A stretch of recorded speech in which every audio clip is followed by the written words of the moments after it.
Bueno, vamos a empezar con la clase número 4 que corresponde a Sociedad-Estado, obviamente. Para empezar hablando del gobierno de Perón, vamos a hablar de la Revolución del 43. Recuerden que la última clase habíamos terminado con la década infame. Y vamos a hablar con la Revolución del 43, que en realidad es el segundo golpe de Estado en la Argentina.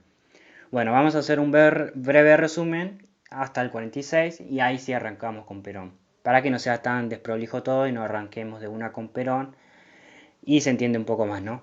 Bueno, cuando cae derrocado por un golpe de Estado en el 43 Ramón Castillo, quienes asumen al poder son Ramírez, Farrell y Rawson. Bueno, bien, este gobierno es caracterizado por proscribir a los comunistas. Este gobierno es organizado por militares, con un apoyo muy importante de los grupos oficiales unidos, o con sus siglas como más se lo reconoce como el GO. Bueno, también tuvo apoyo de los nacionalistas y de los católicos integristas. Este gobierno tuvo, o se dice que tuvo un tono autoritario, y acá la parte importante que hace hincapié Romero, que dice que este gobierno es atacado por Estados Unidos. ¿Pero por qué? Recuerden el contexto que estábamos. Estábamos en la Segunda Guerra Mundial y nuestro país era neutral. Siempre nuestro país es neutral en las dos guerras, porque recuerden que no nos conviene, o sea, es conflicto de los más grandes, digamos, ¿no? Pero Estados Unidos se enojó con nosotros. ¿Pero por qué? Bueno, nosotros éramos uno de los dos países de América que no le acompañaron en la guerra. Cuando hablo de acompañar me refiero a que no le ayudaron en términos políticos, no que no le ayudaron en términos de darle soldados o armamento, ¿no? Y los norteamericanos sospechaban que nuestro país simpatizaba por los nazis. Y lo que voy a decir es medio como para reírse, ¿no? Pero es un dato que nadie reconoce. En 1944, Ramírez rompe relaciones con el Eje. Recuerden que cuando hablo del Eje, hablo de, digamos, de Alemania nazi, de la Italia fascista, de Japón, quienes participaron en la Segunda Guerra Mundial. Y Ramírez le declara la guerra a Alemania, pero Alemania ya estaba de rodillas en aquel momento. Ya había muerto Mussolini en Italia, Hitler estaba a días de supuestamente suicidarse. Digo supuestamente porque hay una teoría que dice que esto no pasó y que vivió en Argentina ocultado por el gobierno de Perón. Pero es una teoría, bueno, un poco loca, ¿no? Como le decía. Fue una boludez declararle la guerra a un país que ya estaba con la guerra perdida, porque esto lo hizo Ramírez por el miedo que le tenía a Estados Unidos. Bueno, al romper relaciones con la Triple Eje, Ramírez es desplazado y asume Farrell. Ahora sí vamos a hablar del gobierno de Perón, pero no quería dejar por alto lo que es la revolución del 43, ¿no? Bueno, ahora sí, para empezar hablando de Perón vamos a hablar de cómo llegó a la presidencia. Bueno, Perón tuvo una especialización en Europa, era un militar bastante preparado y se dice que en sus viajes a Europa tomó ideas nazistas. Hay un documental que se llama Perón y los nazis, una relación fraternal. A todo esto no digo que Perón fue nazi, sino que las ideas económicas y políticas van a estar basadas en la Alemania nazi. El mismo Romero lo dice si lo leen. Pero no confundan con lo que fue la Segunda Guerra Mundial. No me refiero a que tomó ideas de la Alemania nazi, de matar a los judíos y todo lo que ustedes saben. Me refiero a que la Alemania nazi tomó medidas económicas en beneficio a los trabajadores. Para el que no sabe o nunca leyó, Hitler levantó la economía alemana que venía en crisis por el Tratado de Versalles. Entonces Perón copia alguna de sus ideas y ese dato está bueno para que vayan entrando en el ambiente, ¿no? Algunas de sus ideas fueron en beneficio a los trabajadores. Y también tomó ideas fascistas, ya que estuvo en Italia en el régimen autoritario de Mussolini. Esto lo lleva a preocuparse de un actor social, que es el movimiento obrero. Bueno, Perón estuvo a cargo de la Dirección Nacional de Trabajo y se dedicó a vincularse con los dirigentes sociales.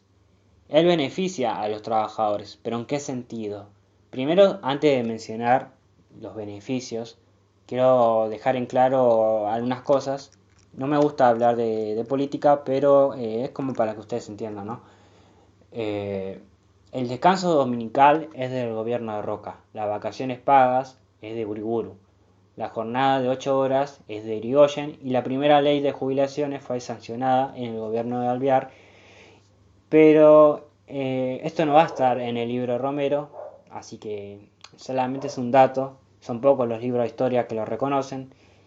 Y bueno, en realidad lo que hay que destacar es que Perón estos beneficios los hace derechos universales, tanto para hombres y mujeres. Eso sí hay que destacar de Perón. Pero no son ideas suyas, y no es por hablar de política, como dije recién. Pero quería dejar en claro eso, que Perón hizo estos beneficios derechos. Esto sí es importante. Aparte, extendió estos estatutos a los lugares rurales que no llegaban.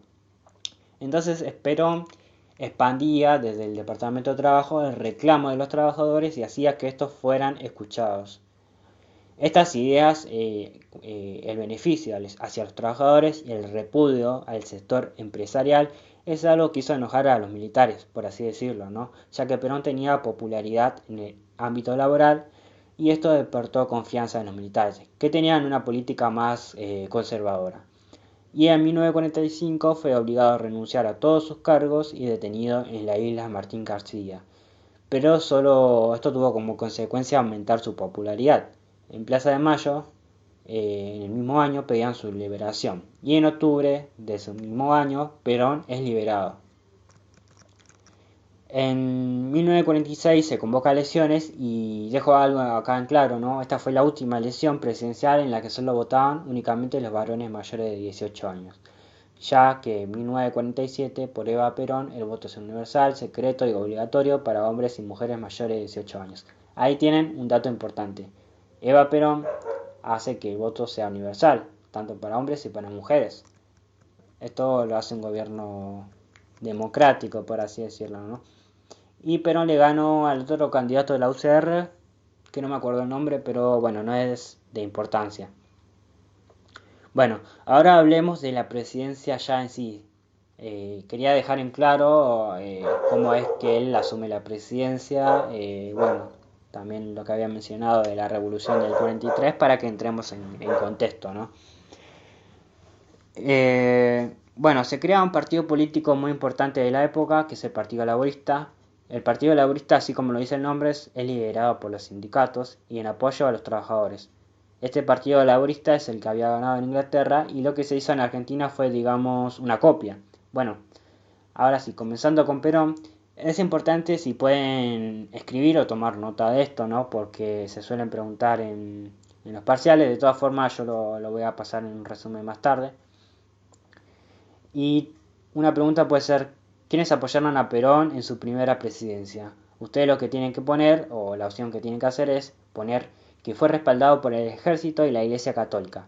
¿Por qué por el ejército? Bueno, en esos años, antes de la presidencia, Perón ocupaba un cargo militar muy importante, que era el de ministro de guerra, porque como les mencioné recién, su historial militar era muy bueno. Bueno, es respaldado por el ejército y por la Iglesia Católica. Ustedes dirán, pero ¿en qué sentido tuvo influencia la Iglesia Católica? Bueno, la Iglesia Católica eh, en esas décadas tenía, digamos, mucho poder. O sea, un dato que les doy es que la Iglesia Católica en esos años era la única religión respaldada por el Estado. Recién en 1992, 93, no me acuerdo la fecha exacta, se reconoce a las demás religiones.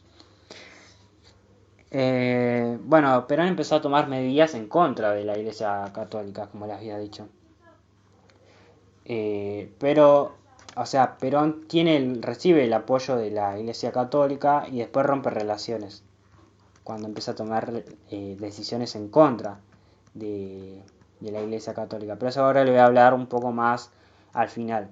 Pero tienen que tener en cuenta que en la primera presidencia de Perón recibió el apoyo de los militares y, digamos, de la Iglesia Católica. Yo digo que es demasiado importante porque la Iglesia Católica apoya a Perón en el primero y también apoya en la derroca de él, o sea, en el 55, porque se vuelve su enemigo. Ahora, ¿en qué sentido la Iglesia lo apoyaba? Por ejemplo, a ver, en una pastoral se había recomendado votar a Perón, como para que se den una idea la influencia que tuvo su apoyo, ¿no? Ahora vamos a ver desde el lado económico. Desde el lado económico tuvimos una guerra económica con Estados Unidos, por así decirlo. No lo tomen tan literal. Lo que pasó fue lo siguiente, mira.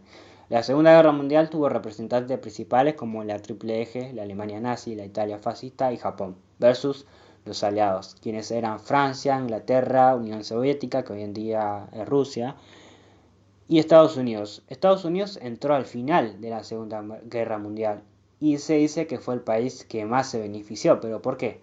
Estados Unidos al principio no entró en la guerra, era el país que le otorgaba préstamos económicos para la guerra a quienes participaran en ella, como a Francia, Inglaterra y a países limítrofes, ¿no? Para cubrir sus gastos de armamentos y bueno, ¿no? Económicos también. Cuando termina la guerra, el mundo entra en posguerra, en un tiempo de paz y de crisis económica. Imaginen, las potencias mundiales a nivel económico estaban echadas un desastre, porque invirtieron mucho en la guerra.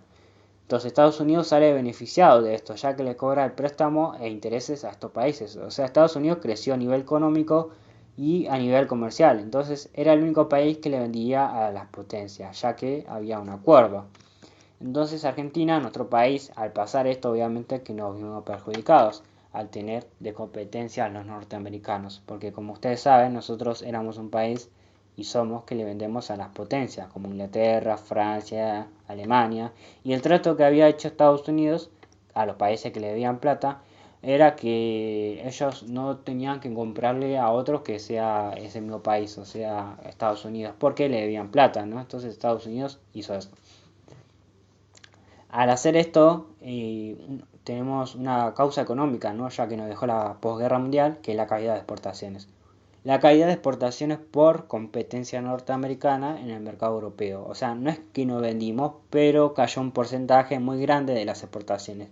Recuerden que si no vendemos lo suficiente, no entran muchas divisas, divisas que nos permiten comprar productos importados. Así que en la época de Perón nuestro país tuvo beneficios modestos, no por así decirlo. Bueno, el gobierno de Perón se va a caracterizar porque él va a optar por el mercado interno y la defensa del pleno empleo. Bueno, acá sí, algo importante, que Perón toma ideas del estado de bienestar o del estado de benefactor. ¿Qué quiere decir esto? Que creo que es un concepto de libro de herramientas, si no me equivoco. Bueno, el concepto de estado de bienestar básicamente es mejorar la calidad de vida de la población. Por eso Perón, al tomar estas ideas, lo que hace es congelamiento de los alquileres, mejora de la salud pública, planes de vivienda, construcción de escuelas, organización del sistema jubilatorio y todo lo relacionado al sistema de la seguridad. Así que para pasar en limpio, hubo un boicot por parte de los norteamericanos a nuestro país por no apoyarlo en la guerra. Hubo un bloqueo económico que sufrimos. A causa de esto el mercado externo cae. Y bueno, habíamos hablado de la ley del voto femenino en 1947, después tenemos las ideas del estado de bienestar que les acabo de decir. Y presta atención en estos tres primeros sucesos que le siguen, que es el plan Marshall y los dos planes quinquenales. Vamos a hablar del plan Marshall y para hablar del plan Marshall nos vamos a ir a 1948. El plan fue un plan económico que lanza Estados Unidos y básicamente es una deuda económica, una ayuda económica a Europa y a Japón. Pero los yanquis prohibieron que los dólares norteamericanos que ellos daban no se use para la compra de productos argentinos. O sea, lograba así que las ventas argentinas disminuyeran drásticamente. O sea, era ese boicot que les había mencionado, los norteamericanos, los estadounidenses, tenían la bronca todavía de que nosotros no lo habíamos apoyado en la Segunda Guerra Mundial. Pero los ingleses recuerden que tenían relaciones económicas con Argentina, no aceptaron las imposiciones yanquis, ya que estaba en juego el tema de la carne. ¿Por qué el tema de la carne? Bueno, el pacto Roca-Russellman de 1933 es una de las causas. Y las inversiones radicadas en la Argentina, como los ferrocarriles. Entonces no les convenía a ellos dejarnos de comprar, ¿no? O sea, distanciarse de nuestro país. Luego de una larga negociación se logró que nuestro país le compre oficialmente los ferrocarriles a los ingleses. Recuerden que los ferrocarriles eran ingleses, eran una inversión de Gran Bretaña en los años 1880 y aparte se recaudaba ingresos a los ingleses por el pacto Roca-Russellman. Argentina lo que hace se los compra al mismo valor que las libras esterlinas invertidas por los ingleses y produce también ferrocarriles nacionales. Esto le convenía a los ingleses ya que los ferrocarriles ya no eran rentables. Bueno, otro suceso importante: en 1946, durante la presidencia de Perón, se crea el Instituto Argentino de Promoción del Intercambio, o en sus siglas más conocidas, el IAPI. El IAPI es un organismo que asume las operaciones directas del comercio exterior en exportaciones e importaciones. Vendía carne y cereales y compraba diversos materiales en el extranjero. Los excedentes obtenidos por esta vía eran usados, por ejemplo, para algunos de sus variados fines o canalizados al sistema financiero nacionalizado. Había un rol de transferencia de recursos del campo a la industria y permitía cortar el vínculo entre los precios internacionales y los nacionales de los bienes agropecuarios. O sea, lo que hizo el IAPI permitió cortar los precios nacionales de los alimentos, alentando el aumento de los salarios reales. Entonces, entre 1946 a 1948, el objetivo de Perón era aumentar los salarios reales y fomentar el pleno empleo. Por ahora, ¿todo bien, chicos? ¿O hay algo que no haya entendido? O si no, seguimos. Bueno, otro aspecto central de la política peronista lo constituyeron las nacionalizaciones. Además de los ferrocarriles que les mencioné, formaron parte los teléfonos, las empresas de gas, los puertos con sus elevadores, las plantas de servicios sanitarios, los seguros, y surgieron nuevas empresas estatales como la Empresa Nacional de Energía, Gas del Estado, entre otras. Además, se nacionalizaron las empresas alemanas, que fueron la base del grupo, la Dirección Nacional de Industria del Estado, en sus siglas DINIE, y el transporte urbano de pasajeros de la ciudad de Buenos Aires, que eran inversiones alemanas y luego con Perón se nacionalizan, ¿no? Entonces, acá tenemos otro concepto importante, que es el primer plan quinquenal. Uno de los principales objetivos de Perón era lograr la independencia económica en nuestro país. Una de sus medidas fueron la nacionalización del Banco Central en 1926, como le mencioné recién, la creación del IAPI, la nacionalización de Entel, empresa telefónica, en 1948, y la estatización de los ferrocarriles que les mencioné más atrás. Además de la nacionalización del servicio de gas, bueno, los derechos que le dan a los trabajadores entran y forman parte de este primer plan quinquenal. Se logra así saldar la deuda externa en 1952. La segunda presidencia de Perón, ustedes como saben, los presidentes podían solamente estar 6 años y no podían tener dos presidencias consecutivas, o sea, no podían ser reelectos. En 1949 se reforma la Constitución Nacional y permite que Perón pueda ser reelecto en 1951. O sea, Perón gana esas elecciones. Y ahora vamos a hablar de la segunda presidencia, que la segunda presidencia se va a caracterizar por la pelea que tiene con la Iglesia Católica. Es como que va ganando enemigos, ¿no?, por así decirlo, y por el segundo plan quinquenal, que vamos a empezar por esto último. El segundo plan quinquenal consistió en reducir la inflación para restringir el consumo interno. Fueron eliminados subsidios a distintos bienes de uso popular y se estableció una veda parcial al consumo de carne y se levantó el congelamiento de alquileres que se habían dado con el estado de bienestar, ¿no? Los logros de la nueva política fueron reducción de la inflación y se reequilibró la balanza de pagos. No se recurrió ni a la devaluación ni se redujo el gasto público. Bueno, acá voy a remarcar la pelea de Perón con la Iglesia. Lo que pasó fue así, mira.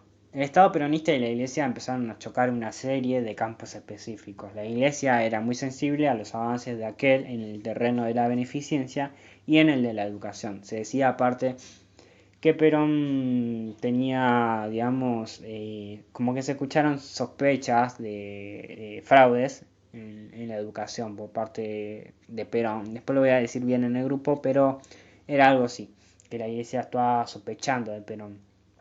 Aparte, como dije en el otro día en el grupo, Perón empezó a tomar medidas en contra de la Iglesia Católica. Por ejemplo, se suprimió la enseñanza religiosa de las escuelas, la ley del divorcio, y se envió un proyecto para separar la Iglesia del Estado. además de la reapertura de prostíbulos y entre otras cosas que hicieron enojar a la iglesia. Así que Perón ganó en el segundo mandato un enemigo fuerte en aquella época. En 1955 se produjo un levantamiento de la Marina contra Perón y el proyecto de los marinos consistía en bombardear la casa del gobierno para asesinar a Perón. Los resultados, muchas muertes inocentes y Perón se exilia a Paraguay. Y en septiembre de ese mismo año el general Lonardi asume la presidencia.